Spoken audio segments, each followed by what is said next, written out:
BNP সারা জীবন তত্ত্বাবধায়ক সরকার চেয়েছে। এখন তত্ত্বাবধায়ক সরকারের আরেকটা ভার্সন মানে অন্তর্বর্তী সরকার চলছে, কিন্তু অন্তর্বর্তী সরকারের এগেনস্টে বিএনপির এই আন্দোলন আমার কাছে মানে খুবই আজব। হাসিনার যেরকম পরিণতি হয়েছে এই অন্তর্বর্তীকালীন সরকারের তার চাইতে করুণ পরিণত হবে ইনশাল্লাহ।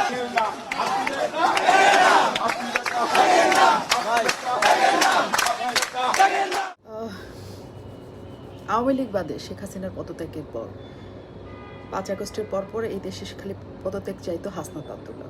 নানা জনের পদত্যাগ তিনি চাইতেন, শুধু চাইতেন না, সেটা কার্যকর করে ছাড়তেন। এবং শেষ পর্যন্ত আমরা দেখেছি যে একে চান না, ওকে পদত্যাগ করতে হবে, তাকে পদত্যাগ করতে হবে। তিনি যা যা চেয়েছেন সব জায়গায় হয়েছে। তো তিনি এখন একটু থেমেছেন, কারণ পদত্যাগের বিষয়ে তার কাছ থেকে আমরা এখন একটু কম শুনি। কিন্তু এখন নানা জনের পদত্যাগ চাইছে। ধরেন আজকের কথাই আমরা বলি, সকালবেলা থেকে ইশরাক হোসেন এবং তার সমর্থকরা চাইছেন যে আসিফ মাহমুদ সজীব ভুঁইয়া স্থানীয় সরকার উপদেষ্টা এবং একই সাথে মাহফুজ আলম যিনি তথ্য উপদেষ্টা, দুজনের পদত্যাগ তারা চাইছেন। যে কারণ তারা ষড়যন্ত্র করেছেন, তারা সরকারে বসে থাকতে পারবে না, তাকে মেয়র পদে বসার ক্ষেত্রে তাদের ষড়যন্ত্র স্পষ্ট হয়েছে। তারা নানা কিছু করে, কাজে তাদের পদত্যাগ ছাড়া তারা রাস্তা ছাড়বে না। কারণ এই পর্যন্ত রাস্তা তারা করেছিলেন একটা কারণে, যে ইশরাক হোসেনকে মেয়র পদে তারা দেখতে চান, কিন্তু মেয়র পদে হাইকোর্ট ঘোষণা দিয়েছে, এখন তারা তাদের পদত্যাগ চান। হাইকোর্ট এই রায় দেওয়ার কারণে সার্জিস আলম বলেছেন এই হাইকোর্টের কী দরকার, হাইকোর্টে তো পদত্যাগ চাওয়া যায় না, কাজে আমরা জানি না যে তিনি কার পদত্যাগ চাবেন। তবে তিনি হাইকোর্টে পদত্যাগ না চাইলেও ইতিমধ্যে তিনি বলেছেন যে আইন উপদেষ্টা আসিফ নজরুলের পদত্যাগ কেন তিনি চাইবেন না। কারণ নানা কারণে আসিফ নজরুল আসলে ভালোভাবে ডিল করতে পারেন নাই, এই কারণে এই অবস্থা। তিনি কেন চাইবেন না সেই প্রশ্ন করেছেন। এদিকে আবার রুহুল কবির রিজভী বিএনপি নেতা, তিনি বলেছেন যে জাতীয় নিরাপত্তা উপদেষ্টার তিনি পদত্যাগ চান। নিরাপত্তা উপদেষ্টার পদত্যাগ তিনি চান, কারণ নিরাপত্তা উপদেষ্টা করিডোর বন্দর ইস্যুতে নানাভাবে আলোচিত হয়ে যাচ্ছেন এবং রাজনৈতিক দলগুলি দ্বারা সমালোচিত তিনি হয়ে যাচ্ছেন এবং তাকে কোনোভাবেই কোনো রাজনৈতিক দল সহ্য করতে পারছেন না এবং তার এই অবস্থানকেও দেশবাসী সহ্য করতে পারছে না, কাজে তার পদত্যাগ তিনি চান। তাহলে কত পদত্যাগ, এই পদত্যাগ, ওর পদত্যাগ, ওর পদত্যাগ চাচ্ছে, সে তার পদত্যাগ চাচ্ছে, এত পদত্যাগের ঘটনা আমরা কিন্তু একসাথে শুনতে পাচ্ছি। তাহলে কে কার পদত্যাগ করবে আমরা জানি না। গতকাল সেনাপ্রধানের বক্তব্যের এক জায়গায় আমরা শুনলাম, তিনিও বলেছেন আমার পদত্যাগ কে যাও, কারণ একসময় গুজব ছিল যে তার পদত্যাগ সরকার এবং এনসিপি চায়, যদি সেটা কখনোই প্রকাশ্য আসেনি এবং আমাদের কাছে সেটার কোনো নিশ্চিত সোর্সের জায়গা নাই। সে তার কাছে কোনো না কোনোভাবে এসছে যে তার পদত্যাগে অনেকে যায়। তো এই দেশে আসলে সবাই সবার পদত্যাগ চান। পদত্যাগ যাওয়ার পরে আসলে কী চান আপনারা, সেটা কি আসলে ভাবেন কি না, যে এই পদত্যাগটা হওয়ার পর আমরা কী চাই বা আমরা কী চাই না। সবাইকে নামানোর পরে তারপরে সবাই আমরা এখন ভাবি যে নামার পরে আমরা দেখা যাবে যে কীভাবে চলবে, কিন্তু কীভাবে চলে আমরা তো 10 মাস দেখতেছি সবাই মিলে। এখন এই পদত্যাগ চাওয়াচাবির মধ্যে এই দেশ চলতেছে, এখনও পর্যন্ত রাস্তা পুরাটা ব্লকেট, সবাই সবার পদত্যাগ চায়, সব রাস্তা বন্ধ করে দিচ্ছে।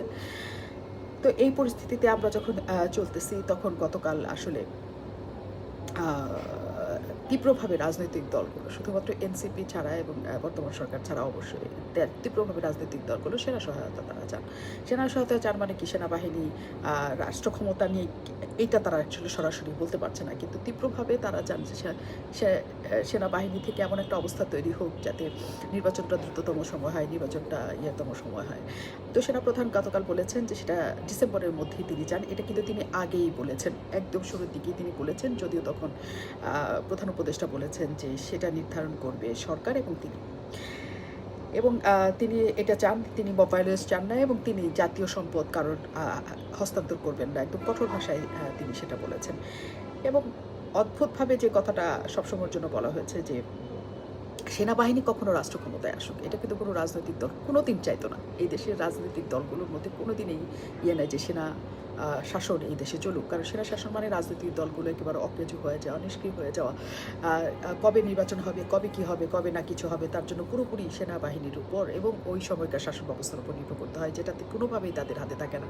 কাজে এই দেশে কোনোভাবেই সেনা শাসন কোনো রাজনৈতিক দল চায় না, কিন্তু অদ্ভুতভাবে এখন সকল রাজনৈতিক দল সেনাবাহিনীর শক্ত অবস্থান, যদিও তারা সেটা শাসন আসবে এটা স্পষ্ট করে বলছে না, এবং শুধু রাজনৈতিক দল কিনা আমি জানি না, আমার ধারণা অনেক মানুষজনও একসাথে যাওয়া শুরু করেছে যে সেনাবাহিনী আসলে পুরো দায়িত্ব নেই। কারণ যে বিশৃঙ্খল অবস্থা তৈরি হয়েছে, এ তার পদত্যাগ, সে তার পদত্যাগ করতে করতে করতে তারপর কি থাকবে, তারপর কি হবে আমরা কেউ জানি না, আমরা সবাই অন্ধকারে। তো এর মধ্যে একটা শান্তি দরকার, একটা স্বস্তির সময় দরকার, এর মধ্যে মানুষের শান্ত হয়ে ভাবার দরকার যে আমি সামনে আমার মানুষটাকে কাকেই আমি শেষ পর্যন্ত বেছে নিব। কিন্তু মানুষ সে শান্ত হইতে পারতেছে না। প্রতিদিন এত এত ঘটনা, এত এত রাজনৈতিক ঘটনা, মানুষজন বিরক্ত হইতে হইতে তিতা বিরক্ত হয়ে যাইতেছে রাজনীতির উপরে।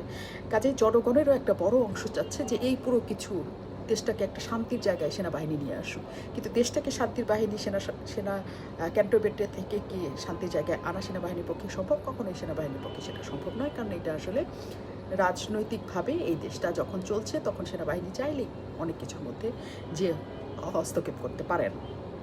যদিও সেনাবাহিনী ম্যাজিস্ট্রেসি পাওয়ার এখনও পর্যন্ত আছে, যদিও সেনাবাহিনী এখনও পর্যন্ত কিন্তু বাইরে, যদিও আমরা সেটা চোখে দেখি না, কিন্তু এখনও পর্যন্ত তারা কিন্তু আছে। এই যে শেষ পর্যন্ত যাওয়া যে সেনাবাহিনী সব কিছু করুক, কিন্তু গতকাল সেনাপ্রধান কিন্তু স্পষ্ট বলেছেন যে ১/১১ অভিজ্ঞতা আমাদের ভালো নেই, আমরা সেটা কামনা করি না, সেটা হোক। আমরা আসলে কিছুই কামনা করি না, আমরা কামনা করি দেশটা ভালো জায়গায় যাক। কিন্তু দেশটা কি আসলে ভালো জায়গায় যাচ্ছে? আমরা সবাই মিলে যে হারে যেভাবে রাস্তা দখল করে, যেভাবে আন্দোলনের পর আন্দোলন, যেভাবে এইটা চাচ্ছি সেটা চাচ্ছি, যেটা চাওয়ার না সেটাও চাচ্ছি, যেটা স্থির করা দরকার দেশকে এখন সেটাও চাচ্ছি, আমরা নানা কিছু যখন চাচ্ছি তখন কি আসলে দেশ স্থির হবে এবং দেশটা আসলে একটা রাজনীতির দিকে যাবে কি না এই অবস্থার মধ্যে? এবং যে সরকারের এগেনস্টে আসলে উপদেষ্টাদের পদত্যাগ চাওয়া হচ্ছে, সব উপদেষ্টাদের, তখন এই সরকারের অধীনে আপনারা নির্বাচন চাবেন কিনা সেটা নিয়েও কিন্তু আমার বড় রকমের প্রশ্ন তৈরি হয়েছে। বিএনপি সারা জীবন তত্ত্বাবধায়ক সরকার চেয়েছে, এখন তত্ত্বাবধায়ক সরকারের আরেকটা ভার্সন মানে অন্তর্বর্তী সরকার চলছে। কিন্তু অন্তর্বর্তী সরকারের এগেনস্টে বিএনপির এই আন্দোলন আমার কাছে মানে খুবই আজব এবং মজা লাগতেছে। কারণ সেই সময়ে শেখ হাসিনা অনেকবার বলেছে বিএনপিকে যে অন্তর্বর্তী সরকার, তত্ত্বাবধায়ক সরকারের অভিজ্ঞতা তাদের ভালো নয়, কারণ ১/১১ কথা তিনি মনে করিয়ে দিয়েছেন। যদিও তার সেটা রাজনৈতিক একটা অস্ত্র ছিল, কিন্তু সেটার পরিপ্রেক্ষিতে কিন্তু এটা হওয়ার আশঙ্কার জায়গাও সবসময়ের জন্য ছিল। কিন্তু বিএনপির এখন কেমন লাগছে যে আসলে তারা কি আবারও একটা এই অন্তর্বর্তী সরকারের অধীনে তারা নির্বাচন করতে চাইবে কিনা? কারণ সব উপদেষ্টার পদত্যাগের পর তারা নিশ্চয়ই চাইবে এই উপদেষ্টা পরিষদ দিয়েও হবে না, এই প্রধান উপদেষ্টা দ্বারাও হবে না, এরকম দাবিও নিশ্চয়ই তারা তুলবে। কারণ এটা মাত্র শুরু করেছে। তাহলে কি নতুন অন্তর্বর্তী সরকার আসবে, সেনা শাসন আসবে, নাকি কি আসবে? কি চাইছি আমরা?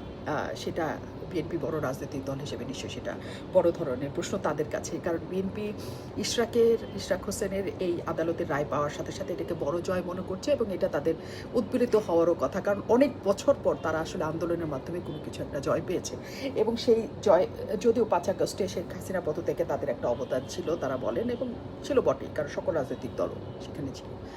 কিন্তু এককভাবে আসলে বিএনপির এই আন্দোলনে একটা জয় এসছে এবং তারা সামনে আরও জয় যাবে। 2 জনের পদত্যাগের মাধ্যমে তারা দ্বিতীয় জয় আনবে, তারপরে তাদের মাধ্যমে তৃতীয় জয় আনবে, এরকম মানুষের উৎসাহ বাড়ে এবং নানা কিছুর মধ্যে বাড়ে। তাহলে বিএনপি আসলে কোন জায়গায় যেতে চাচ্ছে? শেষ পর্যন্ত চায় ইশরাক হোসেনের সমর্থকরা বা বিএনপি যে পরিস্থিতিতে তৈরি হয়েছে, তারা শেষ পর্যন্ত কোন শাসন ব্যবস্থার মধ্য দিয়ে নির্বাচনে যেতে যায়? এটা কিন্তু একটা বড় প্রশ্ন শেষ পর্যন্ত হয়ে উঠেছে। কারণ 9 মাসে আমরা অনেক অঘটন, মব ভায়োলেন্স, নানা কিছু আমরা এই দেশে হতে দেখেছি, নানা কিছু সব কঠোর ভাষায় সবসময় সেটাকে সতর্ক করেছেন সেনা প্রধান, কিন্তু কখনো কিন্তু এই ঘটনার মধ্যে তাকে কোনো হস্তক্ষেপ আমরা কখনো করতে দেখিনি। কারণ তিনি চেয়েছেন রাজনৈতিকভাবে দেশ চলুক এবং রাজনৈতিকভাবে সেটা নির্বাচনের দিকে যাক। কিন্তু পরিস্থিতি যে দিকে যাচ্ছে, দেশের সার্বভৌমত্ব রক্ষা, আইন শৃঙ্খলা রক্ষা এবং দেশকে রক্ষার দায়িত্ব তো সেনার। কাজেই শেষ পর্যন্ত কতদূর পর্যন্ত সেটা সহনশীল হবে এবং সহনশীল সেটা না হলে এই দেশের রাজনৈতিক নেতাদের জন্য, এই দেশের রাজনীতির জন্য আবারও সেটা ১/১১ জায়গা তৈরি হবে কিনা, সেটা আসলে রাজনৈতিক দলগুলোর আচরণের উপরেই বোধহয় পুরোটা নির্ভর করছে।